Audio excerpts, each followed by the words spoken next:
สบายดีเนาะพี่น้องเฮาอยู่กับเจ้าสร้างสายเนาะมื้อนี้มาเฮ็ดรถไถเอาคือเก่าแล้วพี่น้องมื้อนี้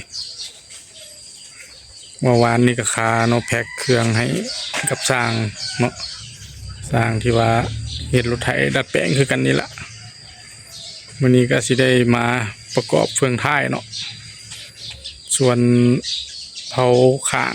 ที่ว่าใส่จับสเตอร์ก็คือสิได้ไปหาบูทที่ว่ามันที่จะมาจอดต่อออกกันเนาะเราต้องไปหาก่อนแล้วจังสิเอาไปให้หุงกึ่งเขาต่อให้เนาะ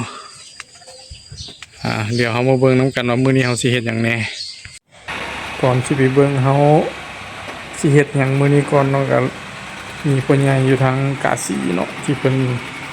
ได้ดัดแปลงรถไถนาเดินตามเป็นนั่งขับแต่เพิ่นได้เฮ็ดเป็นรุ่นขับเคลื่อน4ล้อเนาะเพิ่นก็ได้ส่งเป็นคลิปวิดีโอมาให้เฮาเบิ่งเนาะหลังจากเพิ่นได้เฮ็ดแล้วเนาะเฮ็ดสำเร็จละถือว่าเพิ่นก็ลองผิดลองถูกมาหลายเติบเนาะเบิดเงินไปหลายเติบเนาะสัวสิได้ลงโตจนกว่าสิได้ใช้งานมาแบบซี่เนาะก็ถือว่าเบิดงบไปหลายเติบหลังจาก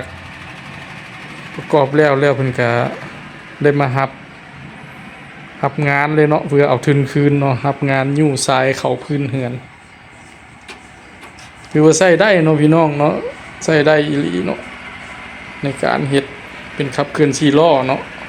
เพิ่นว่าแฮงขึ้นแบบ2เท่าเลยของรถเผาเดี่ยวเนาะแฮงเป็น2เท่าเลย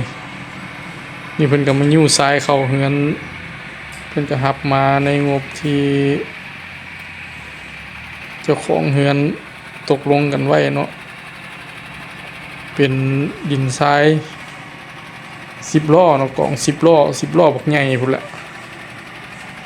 คือว่ายู่ได้เนาะยู่ได้อีหลีบ่ได้ว่าอันเฮ็ดจังได๋เฮ็ดแบบหลวงตาเนาะคือว่ายู่ได้อีหลีใช้งานได้อีหลีพี่น้องเฮาก็เบิ่งนํกันไปยาวๆเนาะเพราะว่าเพิ่นก็ส่งมาให้เบิ่ง2คลิปก็ถ่ายบ่ยาวปานใดส่งมาเบิ่งให้2คลิปทางซ้ายก็เลยเอามาให้พี่น้องเฮาได้เบิ่งนํกันเพื่อพิจารณาเบิ่งว่าเป็นรุ่นขับเคลื่อน4ล้อแล้วมันใช้งานได้ดีส่ำใดมื้อนี้เนาะก็สิได้ตัดประเก็นเนาะประเก็นใส่ของเฟืองในส่วนเฟืองท้ายนี่เนาะแล้วก็อนามัยโป่งนี่เนาะอนามัยแล้วก็จังสิประกอบเข้าติดกาวดีๆเนาะใส่ประเก็นติดกาวดีๆประกอบเข้าหั่นน็อตไว้แน่นๆเบิดแล้วก็สิได้ห่อบนนี้ไว้ห่อไว้หลังจากเฮาไปต่อหน้าแป้นตัวนี้แล้วเนาะหน้าแป้นจับสเตอร์เฮานี่ครับต่อแล้วเฮาจัง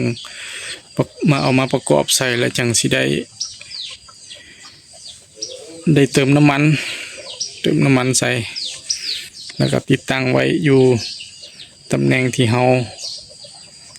ได้จอดรอไว้ท่าละก็สิประมาณนี้เดี๋ยวเฮาสิไปเบิ่งนำกันว่าเฮาสิเฮ็ดได้ซำใดมื้อนี้อนามัยแล้วเนาะในส่วนของเฟืองท้ายของเนาะบนเฮาสิติดกาวอนามัยละปักกินเฮาก็ตัดละเรียบร้อยละใส่ในบนนี้เนาะเพื่อบ่ให้มันหัวส่วนกาวเฮาก็เป็นกาวอันนี้เนาะกาวรุ่นดีเลยในส่วนของโป่งก็ส่วนของโป่งเสื้อเผาเนาะเสื้อเฟืองท้ายนี่ก็อนามัยละ สิประมาณนี้อนามัยทากาวให้มันดีเนาะเพื่อบ่ให้มันหัวอีกเดี๋ยวมาประกอบกัน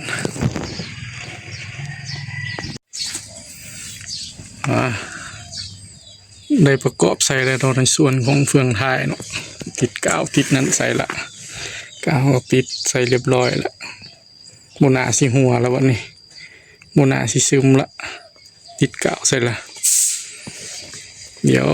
มือแรงเราจะได้ไปซื้อบูทตัวนี้เนาะบูทตัวนี้เพื่อมาจอดต่อให้มันได้ตามขนาดที่เราต้องการเนาะบูทมาจอดต่อนี่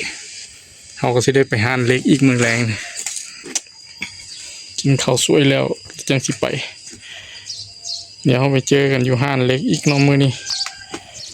พี่น้องก็ถามมาหลายนเรื่องของห้านเล็กนี่เป็นเล็กหนาๆคักๆว่าสันเดว่าห้านเพิ่นขายมือสองมาขายเล็กมือสองเพิ่นก็หาเล็กหนาๆมาไว้ขายให้ลูกค้าเนาะเดี๋ยวเราไปเจอกันอยู่ห้านเล็กอีกปัดหนึ่ง